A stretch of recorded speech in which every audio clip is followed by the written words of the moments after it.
אז אנחנו שמחים לראות אתכם במפגש נוסף של עיניים על עזה, סדרת הרצאות שמשלבת למידה עם מחאה, והיום אנחנו שמחים וגאים במיוחד לארח את יעל לבקוביץ', מורה לאזרחות בהכשרתה שמלמדת בשנים האחרונות בבית הספר הדמוקרטי קהילה ביפו.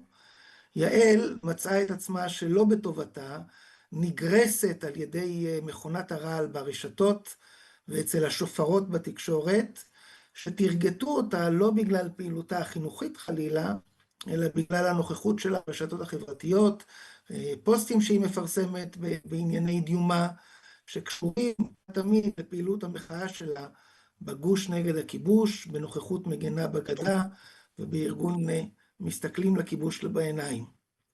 המקרה של יעל לא עומד בריק, הוא מצטרף למקרים רבים נוספים של ניסיונות הולכים ומתרבים לצמצם את מרחב המחאה ולצמצם הבעת ביקורת כנגד הממשלה וכנגד המציאות האיומה שאנחנו חיים בה.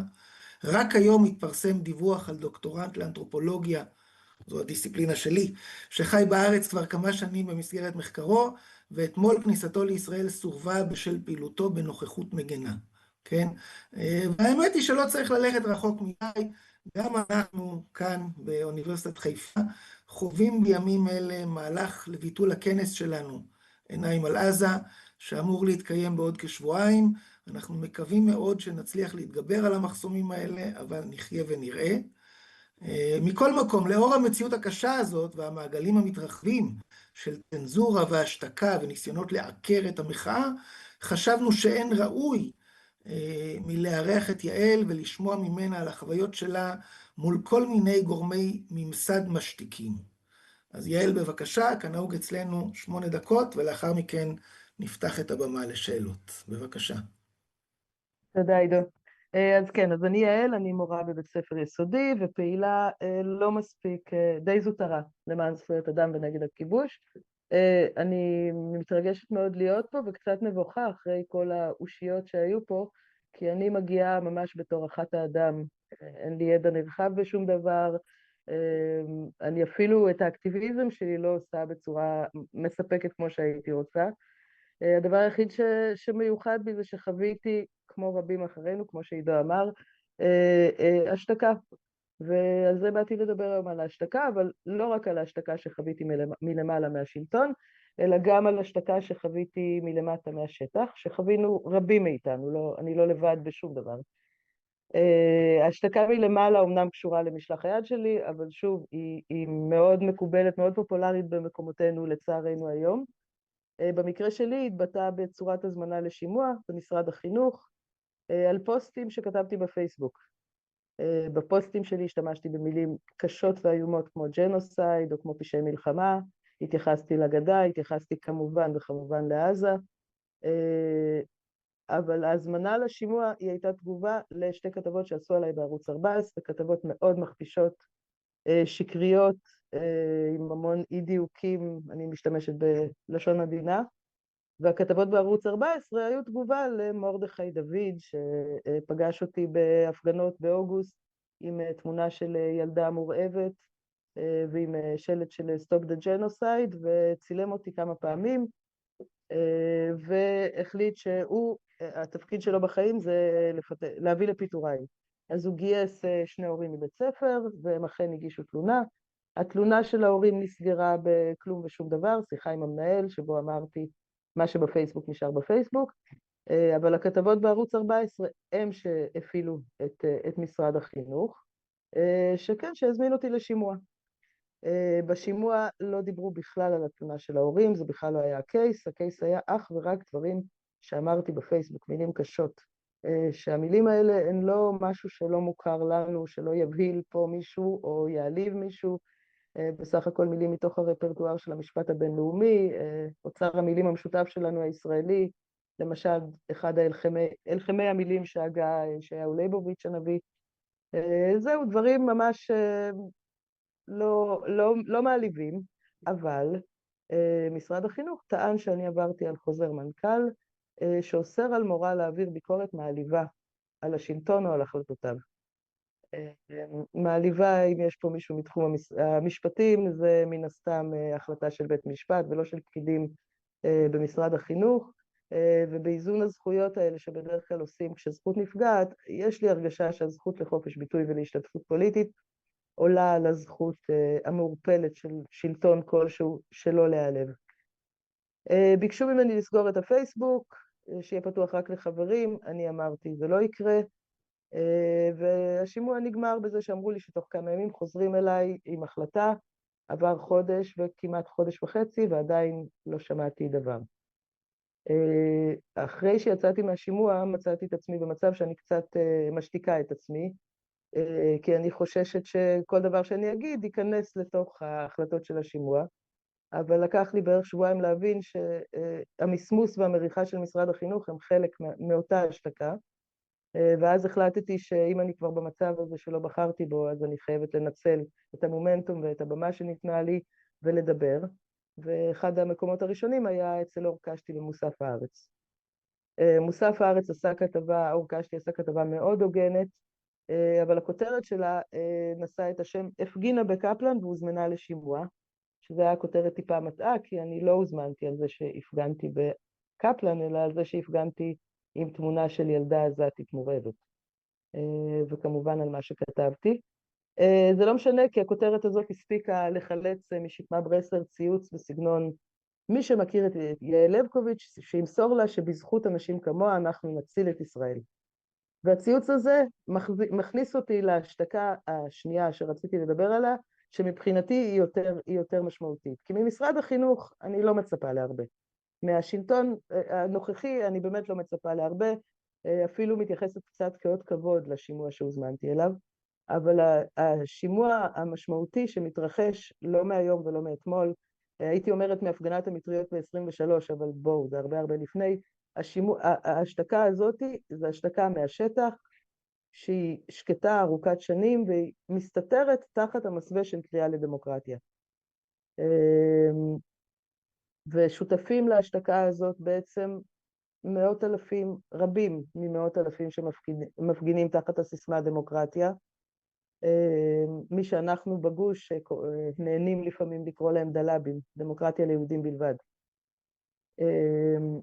ובעצם סוגי ההשתקה נעים בין כל מיני אמירות, כמו לעבור לידינו ולהגיד זה לא הזמן, אתם מקלקלים לנו, אתם רוכבים על המחאה, לפעמים זה מגיע לאלימות מילולית, לאלימות פיזית, כלפי כל מי שמעז לדבר על הפיל שבחדר. הפיל שבחדר, לא הייתי מה אני צריכה להגיד, הוא כמובן הכיבוש, ומאוקטובר 23 גם הזוועות שקרו בעזה. ראשי המחאה בקפלן כמובן מאורגנת לעילה ולעילה, וראשי המחאה מעולם לא הזמינו לבמה נואם או נואמת שמחזיקים בדעות שקשורות לכיבוש ולדיכוי שמופעל על ציבור ענק תחת שליטת ישראל. הם לא הכירו בקשר שבין הכיבוש הזה לבין הקרבה שלו להפיכה המשטרית. אני לא נכנסת לסיבות הפוליטיות שלהם, אני יודעת שהם חיפשו מחנה משותף רחב ככל הניתן, והם פחדו שהמילה כיבוש או שימוש בתואר חף מפשע כלפי איזשהו פלסטיני באשר הוא, יכולים לגרום לקהלים שונים להתרחק מהמחאה, אבל ההרגשה שלי שהרצון הזה למתג את המחאה כלא פוליטית, הוא מאוד השטיח את השיח בתוך המחאה, המחאה שהכותרת שלה זה דמוקרטיה, ובדמוקרטיה ריבוי דעות זה ערך עליון. אנחנו שפעילים כנגד הכיבוש כבר עשורים מתריעים על הרס הדמוקרטיה, על שימוש בשתי מערכות חוקים בצורה שמפוררת את שלטון החוק, על שלילת זכויות אדם באופן שמפורר את האופי הליברלי, דמוקרטי ליברלי של ישראל, והכל הזה שלדעתי, לתחושתי, שוב אישית שלי, הוא מאוד דר מהמחאה, הושתק מהמחאה, ולדעתי זו טעות. היה צריך לתת, ועדיין צריך לתת, מקום לקול הזה, מכיוון שהוא לא רק לתפיסתנו מה שמדרדר את הדמוקרטיה הישראלית במשך עשרות שנים, ההשתקה הזאת שנובעת מתוך הפרגמטיזם הפוליטי, לא רק שהיא לא דמוקרטית, היא יצרה נזק מצטבר, היא הביאה להגברת האלימות גם כלפינו פעילי הגוש וגם כלפי שמאלנים באשר הם. לתחושתי, אני חושבת שהיא הביאה להתעצמות, או לפחות לא פתחה פתח להפעלה של 20% מאזרחי ישראל, גם בהשתתפות בשלטון וגם בזכויות וחירויות יסוד. היא הביאה לקבלה כמעט מוחלטת, בלי סימני שאלה, של כל הזוועות שקרו לנו בשנתיים ורבע האחרונות. ואני חושבת שההשתקה הזאת, יש לה אחריות מאוד גדולה על מה שקרה לנו כחברה בשנתיים ורבע האחרונות. ואני חושבת שבלי ההכרה שלנו כחברה, של המחאה בראש ובראשונה, בשני דברים, גם במה שעשינו בעזה, במה שאנחנו עושים בגדה, וגם בזה שאנחנו מתגעגעים, אנחנו עומדים בכיכרות וצועקים דמוקרטיה, שהיא לא חלה על כל אזרחי ישראל. שתי ההכרות האלה, בלי שנכיר בהם, אנחנו לא נוכל לתקן וליצור פה איזושהי חברה מתוקנת. אני כמובן לא מצפה מהשלטון שיקיים את ההכרות האלה, אבל אני כן מצפה אותה מהמחאה. ואני מקווה שיום אחד, בקרוב ככל הניתן, אפשר יהיה להגיע למחאה עם מסר שמבקש עתיד משותף ומכבד לכל יושבי האזור, ושהמסר הזה לא ייחשב כמקלקל או כנדחף. ואני חושבת גם שיש הרבה מה לעשות, אם זה להשתתף במחאות, אם זה לצאת לשטחים, לנוכחות מדינה. אני חושבת שכל אחד מאיתנו, אפילו קטנה כמוני, יש הרבה מה לעשות, וזה הזמן. תודה רבה. תודה, יעל, על הדברים החדים והמדויקים ועל האקטיביזם שלך, הנחוש והאמיץ. כבר הצטברו כמה שאלות. אני אקבץ ביחד, ברשותכם, שתי שאלות שנוגעות לבית הספר. אם תוכלי להגיד כמה מילים, כן, גם על המפגש מול, גם זה בית ספר דמוקרטי, זה קהילה, איך זה התנהל שם, ואיך הגיבו ההורים האחרים, ומה הייתה הדינמיקה מול ההורים שהתלוננו, וגם לגבי עמדת הנהלת בית הספר, המנהל וכדומה. אז אולי תעני על זה ונמשיך עם שאלות נוספות. אז איך שיצאה הכתבה הראשונה, שלחתי מייל לכל ההורים, אני רכזת של כל היסודי, אז אני בתקשורת קבועה עם כל ההורים, שלחתי מייל על זה שאני מתוודה על היותי שמאלנית, אבל מבטיחה להם שהדבר היחיד שנכנס מהשמאלנות הקיצונית שלי לכיתה, זה האמונה שלכל ילד מגיע חינוך שווה ויחס מכבד ואהבה וביטחון. קיבלתי תמיכה עצומה, למעשה ככל שעבר הזמן התברר שרק שני הורים התלוננו עליי, זוג הורים, אני לא אדבר עליהם, הם לא קשורים, הם לא עברו על שום חוק, זכותם להתלונן, אני מסרבת לחשוף את זהותם גם בבית ספר, יש להם פה ילדים שלא צריכים להיות בתוך התמונה. שאר ההורים מאוד מאוד מאוד תומכים, זה התבטא במכתבים, בעצומה בעדי, בנוכחות פיזית בשימוע. הצוות מאוד תומך, המנהל הוא מנהל חדש, אז קצת אני מניחה שהרגיש שהוא נכנס למקום לא ידוע בעבורו. בהתחלה הוא קצת ציית להנחיות המשרד, אבל מהר מאוד הוא התעשת והבין שגם בבית ספר דמוקרטי וגם במדינה דמוקרטית אין מקום להשתקה. הדעות שלי לא מגיעות לבית הספר בצורתן הגולמית, אני מלמדת ילדי יסודי, אין עניין לדבר עם ילדי יסודי על ג'נוסייד, יסודי נמוך, א' עד ג'. זה לא חלק מהחיים שלהם, אני עושה הרבה חינוך פוליטי, אבל בדברים שקשורים ישירות לחיים שלהם. אז הדעות הקיצוניות שלי לא בתוך בית הספר, למעשה אף פעם לא היו עד שערוץ 14 והשימוע הכניסו אותם לתוך בית הספר. תגידי, הדעות הקיצוניות שלי, ככה תגידי. הדעות הקיצוניות. בכל אופן, אז יש כאן שאלה של איילת שנוגעת לדיאלוג שהתפתח, או דיאלוג, או שני מונולוגים, כן, מול שקמה ברסלר, ואני ארחיב את השאלה ואשאל אם יש לך איזה שהן תובנות או עצות או מחשבות על סוג התקשורת או סוג הדיאלוג שיכול להתקיים בין המיינסטרים, כן, של נאמר תנועת מחאה, ובין השוליים שלה. כי בעצם על זה את מדברת, על המפגש או על חוסר הסבלנות של מיינסטרים של מחאה אל השוליים שלו, כמו הגוש נגד הכיבוש, או כמו, כן, קולות כאלה, ואיך הוא מתייחס אליהם. אז השאלה אם את יכולה להגיד משהו על זה. לא הגעתי לדיאלוג עם שקמה, אני כתבתי, אמרו לי שהיא קרה, אבל אני לא קיבלתי שום תגובה, וגם לא ציפיתי ממש לתגובה. אני מבינה את המקום שהיא נמצאת.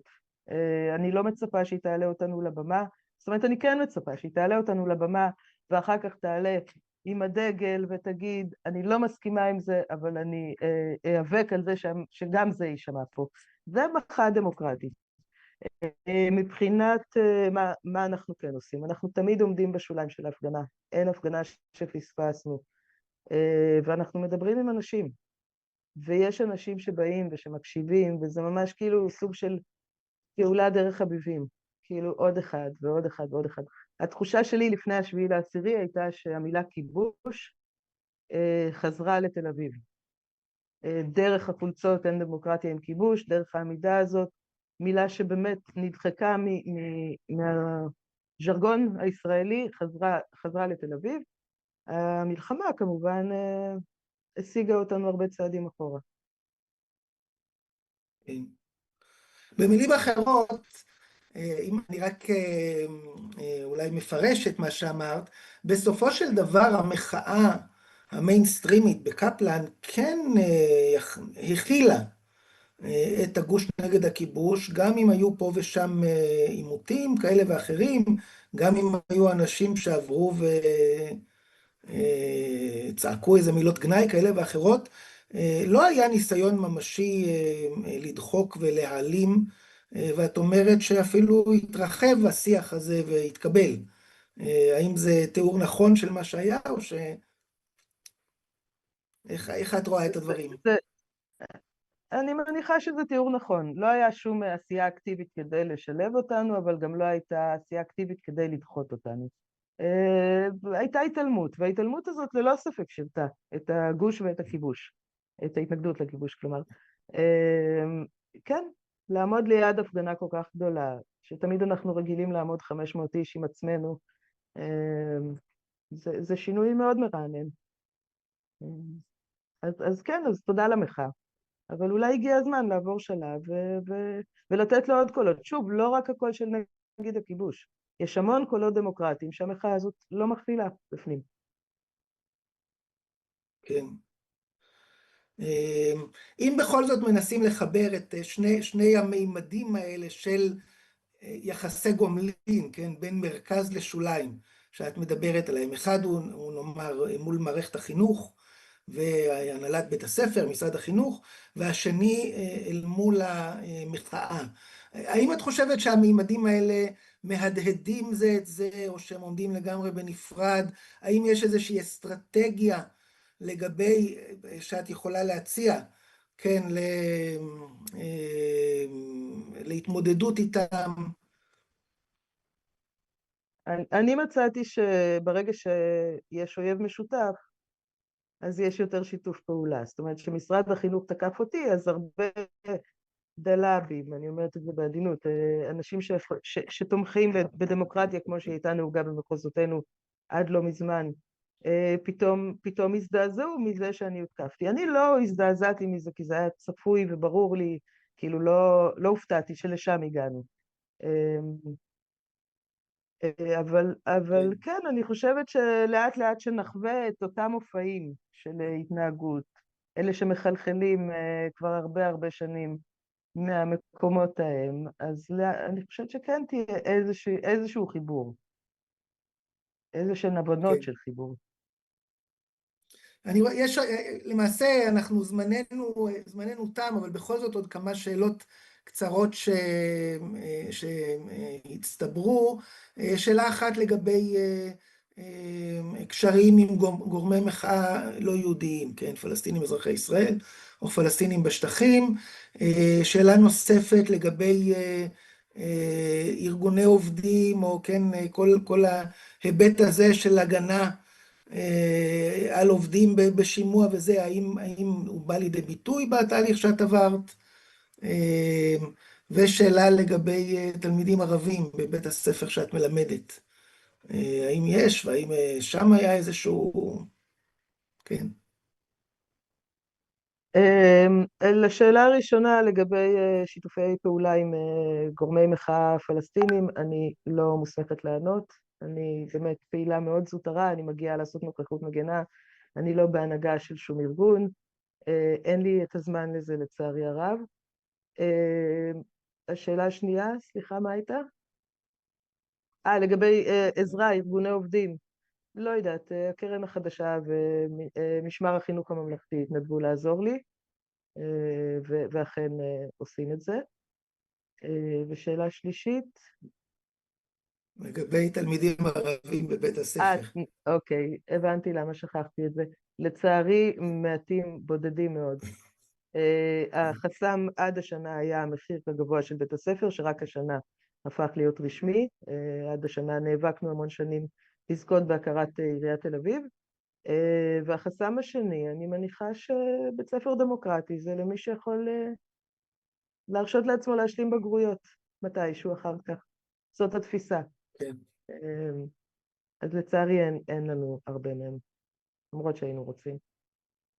טוב, אנחנו מאוד מאוד מודים לך שהתארחת אצלנו והסכמת לדבר איתנו ולחלוק איתנו קצת מהחוויות שלך וההתנסויות שלך, שבגדול התחושה היא, זה חוויות מעצימות, כן, וודאי ההתמודדות והיכולת לדבר ברהיטות הזאת ובשלוות נפש ובשכנוע פנימי ולהציג זה, כל הכבוד. ואנחנו תומכים בך מכאן, מקווים להמשיך לראות אותך בעוד הזדמנויות טובות. תודה, תודה רבה, ושתיגמר המלחמה הארורה. הלוואי. אמן, תודה רבה יעל. תודה. תודה. להתראות.